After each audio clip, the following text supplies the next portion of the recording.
Arte y cultura gastronómica. Arte y cultura gastronómica.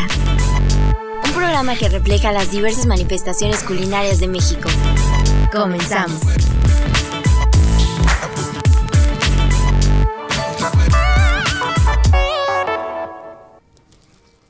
Bueno, muy buenos días. Ya estamos aquí de regreso en Arte y Cultura Gastronómica. Muchas gracias por sintonizarnos. Y bueno, siguiendo este camino del chile en nogada, en nuestro anterior programa platicábamos con la chef Mónica Orduña, con uno de nuestros alumnos también de Baja California, cuál era su visión, ¿no? Él ya tiene unos años aquí en Puebla y prácticamente siguiendo este camino de chile en nogada, bueno, pues estamos ahora con nuestra expertísima antropóloga culinaria, Pao Vera. Muchísimas gracias por tu tiempo, gracias por estar aquí. Hola, Pepe, buenos días. Gracias por invitarme.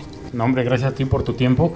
Y bueno, teniendo en cuenta que ya platicábamos en nuestro programa anterior, toda esta parte de mitos, leyendas y también las cosas que se dicen desde la abuela, la bisabuela, ¿no? Porque también hay que tomarlo en cuenta. Es un plato riquísimo hasta en eso, ¿no? Es un plato súper polémico. Y toda esta parte de mitos y leyendas, bueno, ahorita lo vamos a aclarar un poquito más contigo, mi Pao. Y bueno, que cuando tú te encuentras a gente, y bueno, por tu perfil, cuando estás en un café o comiendo un chile en nogada, ¿qué es lo que te comentan o qué te preguntan acerca de las leyendas o si es verdad o es mentira, etc.? Bueno, tengo micrófono, no te preocupes. Sí, tengo micrófono, no te preocupes. Bueno, así que pueden editar, ¿verdad? No hay problema. Mira, sí, es bien interesante este tema. Obviamente es un tema que está de moda y sobre todo a partir de que la cocina mexicana fue declarada Patrimonio Cultural de la Humanidad, pues los platillos de la cocina mexicana, por supuesto que se pusieron de moda. Y más que cualquier otro, yo creo que son los platillos barrocos. Y este es el platillo barroco por excelencia. Pero hay que entender que es un platillo barroco, considerando el término barroco como un adjetivo, no como el sustantivo. ¿Por qué término barroco? Por la cantidad de ingredientes que estamos empleando en una sola receta. Vamos a platicar un poquito más sobre cantidad de ingredientes, cantidad de técnicas de preparación empleadas.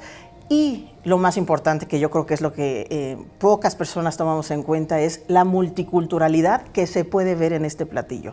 Nosotros siempre comenzamos, y tú lo sabes, aquí en la Facultad de Gastronomía de la UPAEP, nuestra línea de investigación fundamental es semiótica culinaria, que es cómo comunica la comida, cómo a través de un platillo nosotros podemos leer el bagaje cultural y la historia de la cultura que produce ese platillo.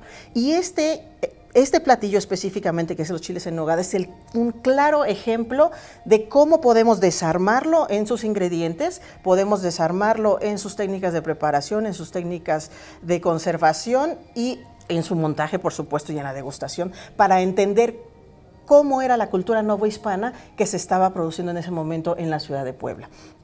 Entonces, es importante, como base fundamental, entender que la cocina, por supuesto, es parte de la cultura.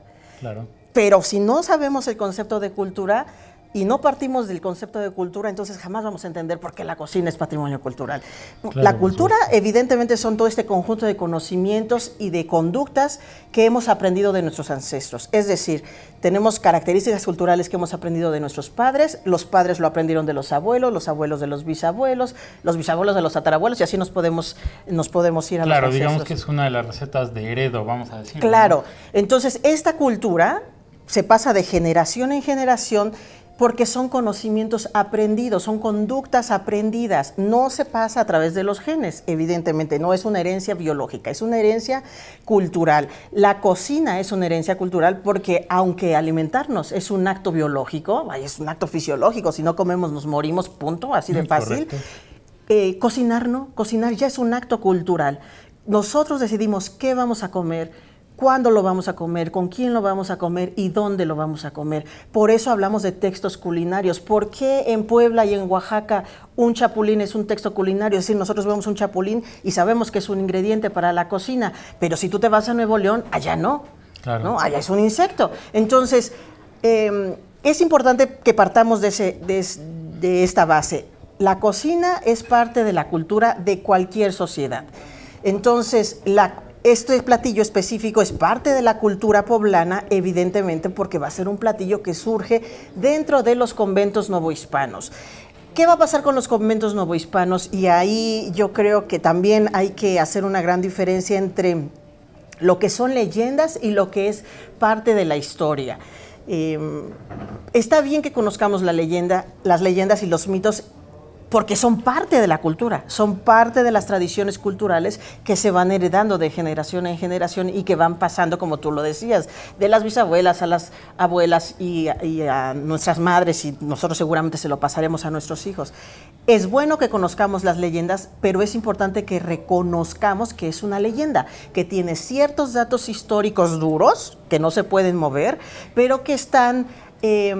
vamos a decir, están acompañados de una serie de imaginarios colectivos para hacerlos llamativos tanto para el lector como para el comensal en este caso. Hasta para la oferta, ¿no? Claro. Es un tema como de romanticismo, vamos a decirlo así, por ¿no? supuesto. Que viene acompañado siempre en cualquier tema real, como bien dices, ¿no? El tema de la historia, mi Pau. Entonces, pues está padrísimo, es bien interesante lo que nos comentas, es todo un romanticismo, pues todo lo que conlleva a un solo plato, ¿no? Y más aún cuando, o yo siempre les comento, ¿no?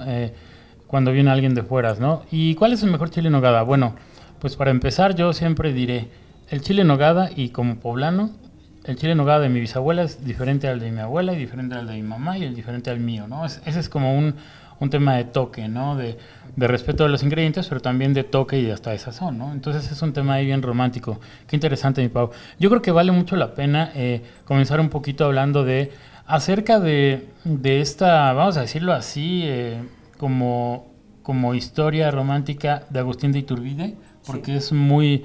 Es muy icónico, ¿no? El pensar en este tema, y es como muy ubicable para mucha gente en la República, ¿no? Sí, evidentemente, como ya habíamos platicado, la cocina es parte de la cultura. Entonces la cultura involucra una serie de costumbres y de tradiciones que se van pasando de generación en generación. Todos los platillos, si no todos, pero muchos de los platillos de las diferentes culturas están enmarcados en una serie de leyendas y de tradiciones alrededor de él que surgen en este imaginario colectivo. No podía quedarse atrás este claro, platillo, que es el platillo por excelencia, como lo hemos mencionado, de la cocina novohispana poblana.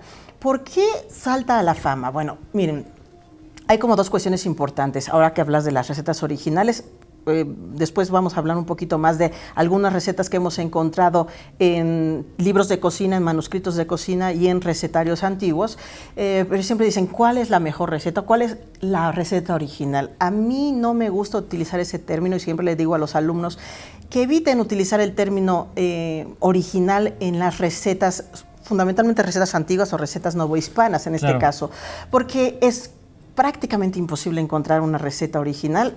Y en este platillo va a ser imposible. Menos, ¿no? Claro. ¿Por qué? Porque no las tenemos.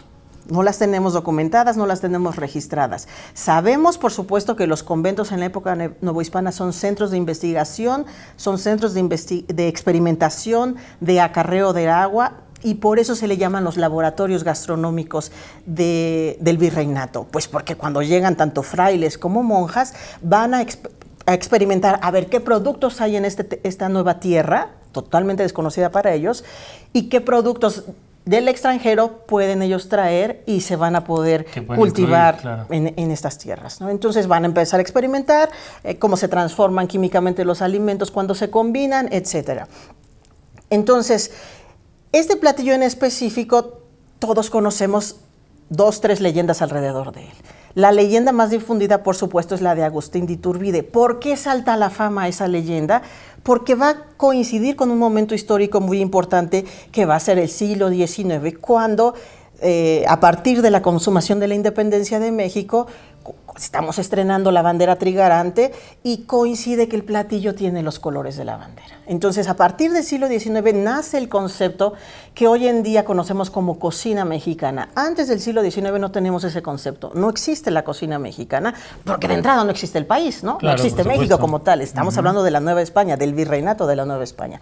Entonces, vamos a tener para la época novohispana tenemos platillos indígenas, platillos mestizos, platillos criollos, platillos españoles, pero no platillos mexicanos. Y este platillo salta a la fama cuando Agustín de Iturbide, a principios de agosto, pasa por la ciudad de Puebla precisamente con la firma de los tratados de Córdoba, pasa por la ciudad de Puebla y ¿qué pasa? Pues por el obispo Antonio Joaquín Pérez Martínez le va a pedir al ayuntamiento, por supuesto, que se le ofrezca un banquete como era tradición. Se le va, siempre que un personaje importante visitaba la ciudad, se le ofrecían banquetes. ¿Y quiénes son los centros de los laboratorios de cocina novohispanos? Pues son los conventos. Entonces a los conventos se les pide la preparación de este banquete. Se sabe que más o menos 14 platillos se le van a ofrecer a Agustín de Iturbide y a su comitiva, y que uno de los platillos van a ser los chiles bañados en salsa de nuez, que aparentemente muchos decían se sirvió como postre. Si lo probó Agustín de Iturbide y su comitiva o no lo probó, no lo sabemos y no lo vamos a no lo tenemos registrado, vaya. Claro. Pero sí tenemos registrado que se lo sirvieron. Entonces, es lógico que a partir de esa fecha el platillo va a surgir a la fama, porque coincide que tiene los colores de la bandera trigarante. Ya todos los mitos que surgen alrededor de las monjas agustinas del convento de Santa Mónica, entonces están pensando, bueno, tienen el encargo de ofrecerle este banquete a Agustín de Iturbide y su comitiva, y entonces se ponen a pensar, ¿qué platillo le serviremos? Bueno, hay que pensar en un platillo que tenga los 3 colores de la bandera trigarante, ¿no? Y entonces, bueno, ya hay toda una serie de pues adornos a la historia, adornos románticos, como bien lo dices, en torno a, bueno, escogemos el chile porque es verde, la granada porque es roja y la nogada porque es blanca. Y que además eran de la temporada, ¿no? Claro, pues y también tenemos esta leyenda de las 3 chicas que sus novios habían participado en la guerra de independencia. Que eran soldados, ¿no? Y que van a regresar a la ciudad. Entonces, y no entramos más a detalle porque todos conocemos las leyendas. Está bien que las conozcamos, y es más, debemos conocerlas porque es parte de nuestra cultura y es parte de nuestra tradición culinaria, pero es importante que reconozcamos y que siempre marquemos que es leyenda, no es parte de la historia, y no, aunque tiene datos históricos, no es la historia como tal. ¿Por qué? Porque si nosotros nos vamos a los registros históricos, y si me permites, aquí ya vamos a hablar un poquito de libros de cocina. Perfecto. Novohispanos, porque decimos, a ver, ¿dónde tenemos la receta original? Exacto. No lo vas a encontrar. Mira que tú sabes, aquí en la Facultad de Gastronomía, que hemos estado estudiando tanto libros de cocina como manuscritos de diferentes personalidades, no hemos logrado encontrar la receta original, y no sé si, me parece que no nadie más la va a encontrar, ¿no? Sí, claro. Uno de los libros de cocina, de los manuscritos de cocina más antiguos que tenemos, es el de Fray Jerónimo de San Pelayo, del siglo XVIII, 1780, ahí ni siquiera lo menciona, y él era franciscano, entonces seguramente conocía la nuez, porque los franciscanos fueron los encargados de introducir el cultivo de nuez en tierras americanas. Seguramente, y ahora que, perdón que te interrumpa, no te preocupes. Ahora que mencionas, y lo mencionaste así como romántico, como bonito, el tema de la salsa de nuez, porque realmente así aparece en algunas bibliografías, ¿no? Una salsa de nuez como tal y un chile relleno como tal, ¿no? O sea, sin especificar. Claro, mira, tenemos 2 manuscritos mexicanos de cocina en el siglo XVIII. Uno va a ser el Cuaderno de Guisados y otro va a ser el Recetario Mexicano. Wow. Ahí sí tenemos una receta, y me voy a permitir leerla. Tenemos una receta de lo que es la nogada tal cual, ¿no? Que, vamos a ver.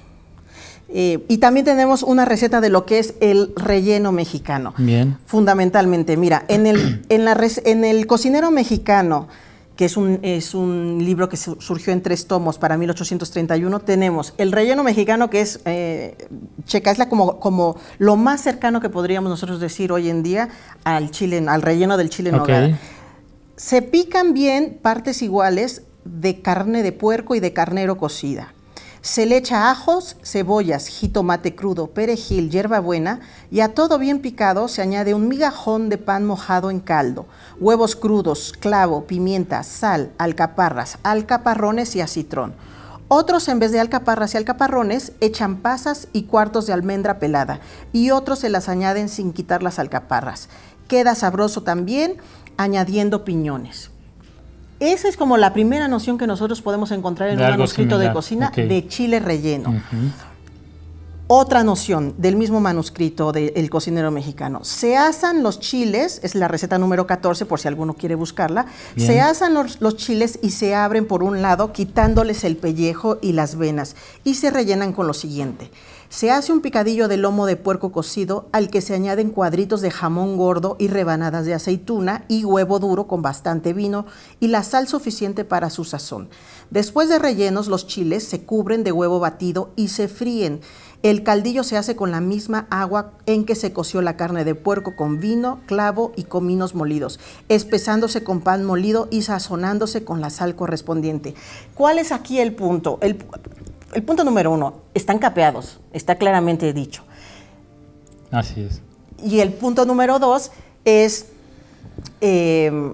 aquí estos chiles rellenos se meten en un caldillo. No Correcto. Son chiles bañados en nogada. Pues estamos aquí hablando de los chiles en nogada y de los ingredientes. Y bueno, vamos a una pausa, pero no se muevan. Bueno, pues muy bien, estamos aquí de regreso. Pau, qué interesante. Y aparte es un tema que hay que saber como mexicanos, hay que saber como poblanos, ¿no? Y eso en cualquier, ya sea en cualquier, el saber toda la historia pues marca la diferencia, ¿no?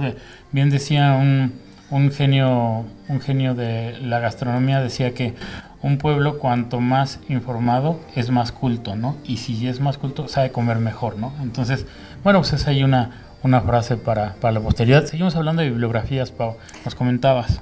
Sí, como te comentaba, entonces en la receta anterior se menciona el chile relleno, que es el tradicional relleno mexicano. Ya aparece entonces, estamos hablando del siglo XIX. Y así aparece, ¿no? El relleno y así mexicano. Aparece, pero en un caldillo. El chile va a estar capeado en un caldillo de jitomate.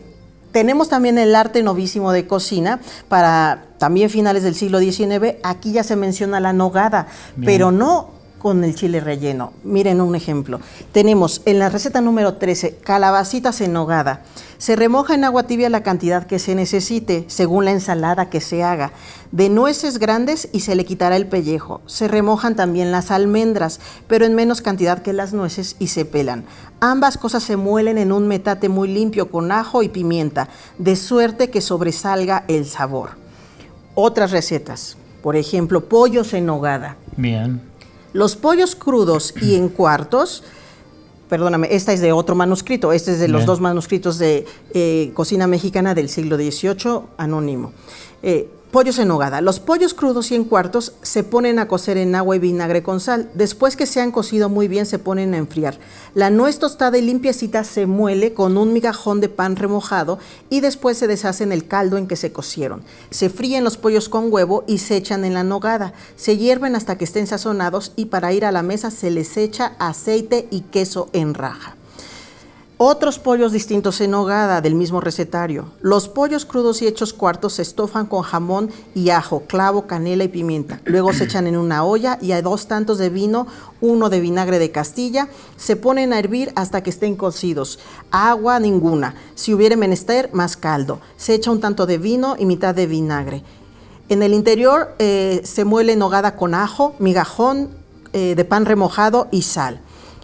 Entonces, si tú te fijas, esto es como lo más cercano que tenemos a la nogada actual, claro, pero es una nogada salada. Mira la receta de la nogada tal cual en este recetario mexicano del siglo XVIII. Mitad de nueces y mitad de almendras y un migajón de pan, muy remolido todo, su aceite de comer bueno, su queso por encima y los chiles bien escurridos, que no tengan manteca y su granada. Son chiles rellenos en una nogada, tal cual. Es correcto. Entonces, aquí tenemos una receta que se va acercando un poquito más a la receta, a la receta que tenemos actual, pero no es la misma si ustedes se fijan, ¿no? Claro. Todos los chiles rellenos pueden después de fritos ponerse en el platón cubriéndolos con nogada, con la que salen muy buenos. La salsa se hace moliendo nueces frescas bien limpias y despellejadas, agregándoles un poquito de pimienta y un poco de pan remojado en vinagre. Después de bien molido todo, se sazona con vinagre bueno, echándole después sal fina y aceite de comer, dejándose el caldillo bien espeso. Entonces, se advierte que la nogada se pone negra echándole la sal con mucha anticipación a servirse, por lo que será bueno sazonarla casi antes de servirla, al comensal, evidentemente. ¿Qué pasa aquí? Las recetas, bueno, tienen cierto parecido con la receta que tenemos actual. Claro. Hemos dicho, la cocina es parte de la cultura. La cultura pasa de generación en generación. Por supuesto que no puede pasar de manera intacta, ni tampoco podemos decir que sea inflexible. Claro. En el momento en que va pasando de generación en generación, va cambiando. La cultura es dinámica, por lo mismo la tradición culinaria es dinámica en cualquier parte del mundo. Por eso es que no hay que ser puristas en este sentido de decir, no, esta es la receta original, esto es mentira, porque de entrada no tenemos real, receta claro, original, ¿no? Claro. Entonces, esta es la receta original y nadie le puede mover nada. No, hay que aclarar las cosas. Tenemos una receta tradicional con ingredientes tradicionales y sí, no le muevas nada. No le mueves ingredientes, no le mueves técnicas de preparación, utensilios, ni montaje, porque es un platillo tradicional. Entonces así se tiene que quedar y se tiene que conocer, valorar y proteger. Pero eso no significa que hoy en día un cocinero no tenga la libertad creativa de hacer su interpretación propia. Claro. Esto tampoco significa que nosotros vamos a abusar y, como bien lo decías al principio del programa, faltarle al respeto a un platillo que tiene tanta tradición culinaria como es el chile en nogada. Es un platillo que merece, por supuesto, el respeto y que se tiene que designar. Si chile en nogada me lo presentas con la receta tradicional, pero el cocinero, cualquier cocinero, ¿cuál es el objetivo del cocinero? Tú lo sabes, es crear, claro. es Sí, por estudiar supuesto. los diferentes procesos culinarios para obtener nuevas formas de hacer cocina. Entonces, si tú limitas al cocinero, se va a quedar con Sí, tampoco hay una evolución, ¿no? no hay una evolución, pero Exacto. el cocinero debe ser honesto con el comensal y decirle, esta es mi interpretación del Claro. chile en nogada, este es mi receta del chile en nogada, y decirle entonces, bueno, yo quiero hacerlo con carne de pato, bueno, chile en nogada relleno con carne de pato. Entonces ya yo como comensal voy a decir, ah, bueno, no es el chile en nogada tradicional. Es una propuesta simplemente, Es una ¿no? nueva Claro. propuesta. Claro, por supuesto que tienen esa libertad creativa los cocineros actuales. Sí, y además hoy en día es un tema de autorías, ¿no? Finalmente no podemos ir tampoco en contra de eso, como bien dice Claro. la evolución. Y cuando te presentan a lo mejor un helado de nogada, ¿no? Un cambio de textura, ¿no? Como bien decimos, siempre y cuando esté aclarado al comensal. Claro, ¿no? Porque muchas veces si viene alguien a lo mejor de otro país, lo prueba, y si prueba el helado, ¿no? Después su memoria gustativa va a identificar y va a querer probar el helado y va a decir, no es como, y a lo mejor nunca probó el tradicional, ¿no? Claro, si alguien quiere hacer, bueno, cambiar cualquier ingrediente, utensilio, más en el platillo, lo puede hacer, pero que sea honesto con el comensal. Informando, ¿no? Por Sí. eso también es importante que el cocinero estudie. O sea, estudie estas cuestiones de bagaje cultural e histórico de los platillos a través de los manuscritos antiguos, porque así también se puede inspirar. Mira, por Claro. ejemplo, tenemos cebollas rellenas en nogada, betabel en nogada, otras recetas, y ya la receta más cercana, que sí me gustaría ya como para cerrar un poquito este tema de las recetas tradicionales del chile en nogada, vamos a ver, por ejemplo, la receta que sale en La cocinera poblana, que es un libro que También hay que todos los tener poblanos claro. debemos de Claro, conocer, claro. Y es la receta que más se acerca al platillo que conocemos en la actualidad. Mira lo que dice en el número 1379. Debemos tomar en cuenta que también ya es un libro de principios del siglo XX. Entonces, y ve la distancia, ¿no? Claro. La distancia de la época novohispana hasta principios del siglo XX. Receta número 1379 de La cocinera poblana. Nogada para chiles rellenos. Para 50 chiles se emplean 200 nueces. Se parten los chiles con cuidado y se echan en agua. Se limpian bien y se echan en una cazuela en agua limpia. Se toma una taza de nueces ya que están limpias y se muelen en el metate a que queden muy remolidas. Se pelan unos dientes de ajo y se tuestan. Y en la misma manteca se fríe un poco de cebolla muy menudita y ahí se echa la nuez a que se fría bien y se le echa el caldo en que se coció la carne de los chiles. Sin cargar los asientos, se fríe un poco el caldo y se le echa agua a que cubra los chiles. Se le pone un poco de pan remojado y molido, su poco de canela, clavo, pimienta, todo molido, un poco de tomillo y otro de perejil. Y se le puede echar también manzana y durazno, pero rebanados. Se le agrega un terrón de azúcar y un poquito de vino de Jerez. Con la nuez que queda, se prepara la nogada para cubrir los chiles y se hace de la siguiente manera.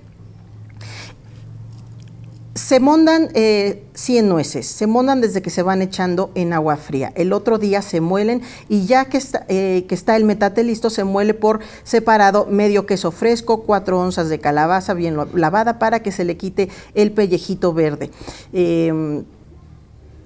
También se muele con el migajón de una torta de pan remojado, una cabeza de ajos asadas, 5 clavos y lo que se coge con 2 dedos de cominos. Ya molido todo, se revuelve todo con la sal correspondiente.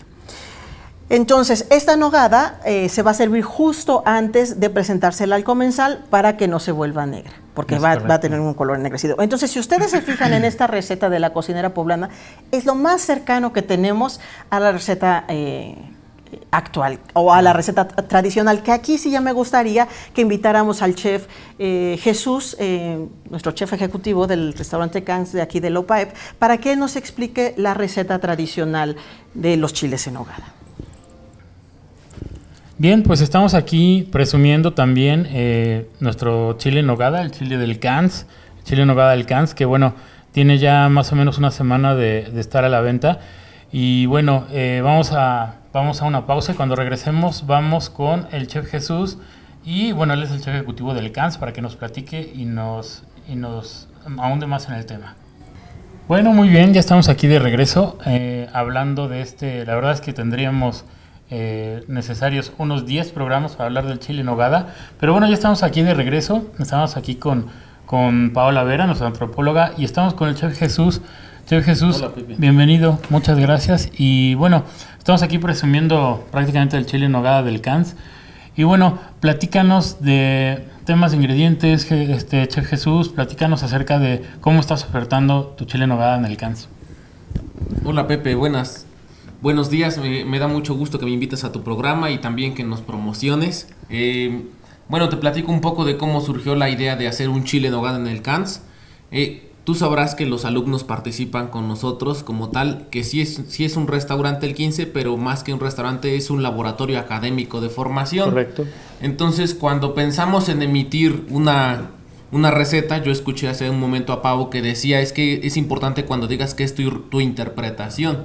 Y efectivamente, no nos estamos apegando a una receta tradicional como tal, sino nos estamos apegando más a principios técnicos y de respeto a los ingredientes, para generar una receta que les interese y que les guste a los comensales, ¿no? O a los invitados que vienen aquí al restaurante. Entonces, cuando este chile en nogada surgió hace 3 años, esta es la 3ª temporada que lo estamos ofreciendo, nosotros pensamos cuáles son los principales exponentes aquí en Puebla del chile en nogada. Tomamos de algunos restaurantes, de algunas fonditas, los que creímos que en su momento eran los mejores, y se hizo una prueba a ciegas, simplemente para descubrir cuáles eran los matices, los sabores, que los alumnos experimentaran las texturas de cada receta, y al final decidimos cuáles eran los elementos que queríamos que se integraran en nuestro chile en nogada. Como tal, no nos gustaba mucho que los rellenos fueran demasiado pastosos o batidos, entonces decidíamos que sí íbamos a tratar de conseguir una fruta que ya tuviera cierto punto de madurez, pero que no perdiera esa acidez característica. La fruta que traemos para el chile en nogada acá las traemos de la región de Huejotzingo. Como tal, las nueces las traemos de un pueblo que se llama San Agustín Atzompan, que está en San Martín Texmelucan. Chaucingo también, que es una zona frutícola por excelencia. Y como tal, en este caso, los chiles poblanos los estamos trayendo de un lugar que se llama San Matías Tlalancaleca. O sea, tratamos de que sean productos regionales, no nos vamos a veces por las piezas más grandes o más exageradas, sino tratamos de que sean las que aportan más sabor, ¿no? Y como tal, creo que mucho tiempo se ha tachado a la cocina mexicana de que exagera mucho en el picante y en la grasa.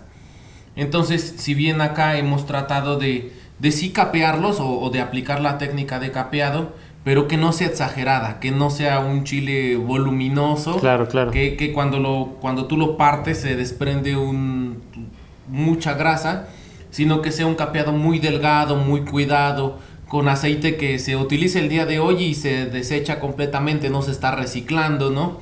Que en este caso las frutas no pasan por un proceso de remojado mientras las pelamos, sino el mismo día se pelan las frutas, se cortan, se asan como tal y tratamos de que conserven todavía su forma, su sabor, que cuando partas el chile aún puedas distinguir cuáles son los elementos que lo componen.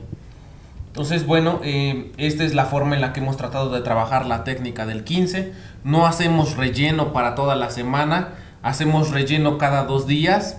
E incluso si se llega a acabar ese día tenemos que hacer relleno otra vez. No queremos que sean productos rezagados. Incluso si llega a sobrar algún chile capeado, si bien no se desecha, no se tira, pero ya no se ofrece a la venta como tal. Tratamos de que sea lo más fresco posible, los productos originales, autóctonos, recientes, y no abusar mucho de la grasa también. Y en este caso nuestra salsa de nuez, nuestra nogada, sí hemos optado porque en su mayoría sea nuez completamente de Castilla. Aproximadamente un 70% de composición de la salsa es nuez de Castilla completamente, y sí un poco de queso de vaca de la región, del mercado, un queso del mercado, no un queso comercial. Igual crema de vaca y un poco de jerez seco que le estamos incorporando, ¿no? Endulzamos con un poco de panela o piloncillo, pero solamente es para corregir el sabor. No planeamos que sea una receta exagerada en azúcar. Estamos orientados a que sea una receta muy equilibrada, lo más equilibrada que se pueda. Y pues bueno, no sé, Pepe, si tengas algo más, quieras comentarnos algo más o preguntarnos un poco más. No, pues mira, qué importante, mi chef, que menciones cuáles son, vamos a decirlo así, los secretos de una calidad, ¿no?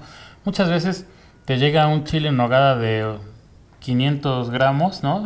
O de 800 gramos, y la verdad es que no tiene ni gusto, no tiene ni sabor, ¿no? Y entonces, bueno, le voy a agregar nogada pues, para que me sepa algo, ¿no? Pero eso sí, está enorme, ¿no? Entonces, qué importante lo que mencionas, porque finalmente estamos hablando de calidad, estamos hablando de temas de la región, ¿no? Estamos hablando de temas que en algún momento determinan esa parte. Presúmenos, chef, más o menos cuántos chiles están haciendo para el CANS todos los días, ¿cómo está este tema? Mira, Pepe, todos los días hemos tenido la oportunidad o la fortuna desde el primer día estamos haciendo un promedio de 35 chiles a 50 chiles todos los días. Wow, buenísimo. E incluso ha habido ocasiones donde hemos ya dejado a clientes sin producto en ese día que nos visitan, pero preferimos hacer así, ir preparando todos los días un lote, ciertas porciones, y hasta donde dé, ¿no? Que se acabe, y poco a poco, como nos va pidiendo la demanda, hemos ido incrementando un poco más las piezas que se hacen al día. Bien, chef, muchas gracias. Pau, ¿tú ya probaste el chile nogada? Sí, claro, por supuesto. ¿Cuántos te has comido? Aquí en el CANS uno, pero en la temporada quiero decirte que, no sé, como 12. No, wow. No, yo ya voy a venir más seguido. ¿Hasta cuándo tenemos la temporada de chiles, chef? Nosotros vamos a estar ofreciendo los chiles en nogada hasta el 30 de septiembre. El último día que estemos, bueno, aquí en el 15 como tal es el 30 de septiembre oficialmente. 30 de septiembre. Oficialmente, ¿costo? sí. Y mire, para la comunidad UPAEP tenemos un precio de 174 pesos, bastante bueno. Y para, en este caso, el precio institucional o algún invitado externo tendría 241. ¿Vale? Y pues Bien. bueno, yo los invito a que lo prueben, a que puedan ustedes degustar, decirnos, e incluso si ese chile no llega a ser de su agrado, podamos aplicar la garantía del CANS. Le devolvemos su dinero, dice. Le devolvemos su dinero completamente. Queremos que la nogada que prueben, que ustedes puedan comer una cucharada y que se queden enviciados y quieran seguir comiendo y comiendo y comiendo. Y pues muchas gracias, Pepe, por invitarnos al programa. No, gracias, teacher. Es un gusto tenerte aquí, hombre. Y bueno, nada más así como para recordarles que, bueno, realmente el CANS y la Facultad de Gastronomía, bueno, siempre trabajamos ahora sí que de la mano. Y bueno, esta no es la excepción, ¿no? Y teníamos ya ahí un tema importantísimo que hablar acerca del chile en nogada. Muchas gracias, Chef Jesús, por tu tiempo. Gracias, Pepe, gracias, Pau, por toda la información tan interesante. Sí, la verdad es que es diferente, ¿no? Tener mucho Así es como un bagaje cultural. Eso es perdón que te interrumpa, pero eso es lo bueno de nuestra facultad, que nosotros tenemos precisamente las clases para nuestros alumnos de antropología culinaria y cultura gastronómica mexicana. Finalmente son cocineros mexicanos y por supuesto que tienen que conocer las culturas gastronómicas de todo el mundo. Pero claro, por supuesto.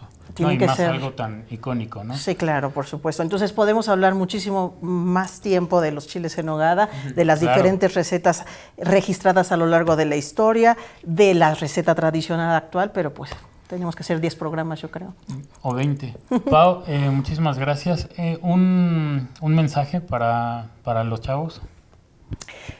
Pues que sean honestos con los comensales, yo creo que honestidad, sí, eso es lo más importante, que sean honestos con los comensales, que respeten las recetas tradicionales de todos nuestros platillos y de todos los platillos que elaboren ellos, si tienen cocina tradicional francesa, cocina tradicional japonesa, la dieta mediterránea, no importa de qué cultura estén elaborando un platillo, pero si es un platillo tradicional, respétenlo, porque se merece el respeto.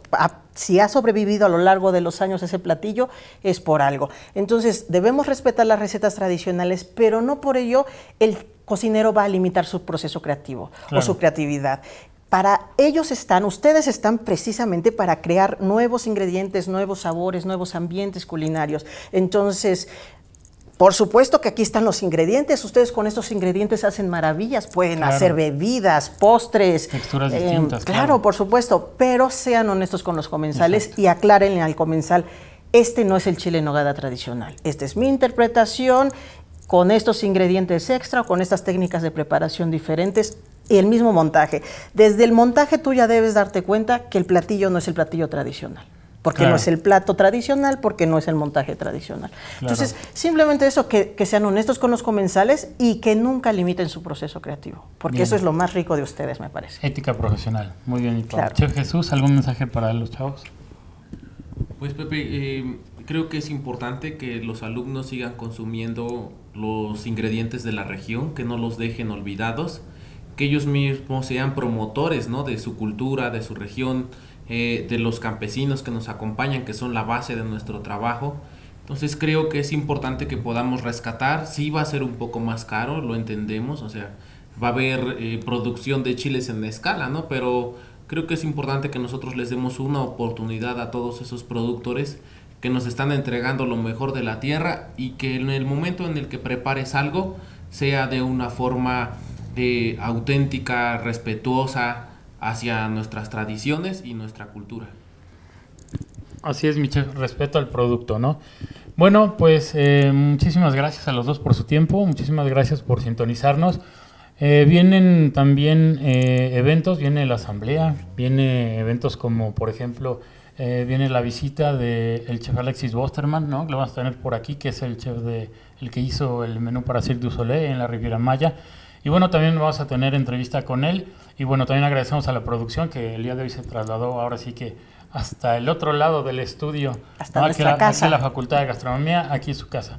Pues muchísimas gracias por sintonizarnos. Y bueno, esto fue Arte y Cultura Gastronómica y nos vemos hasta la próxima.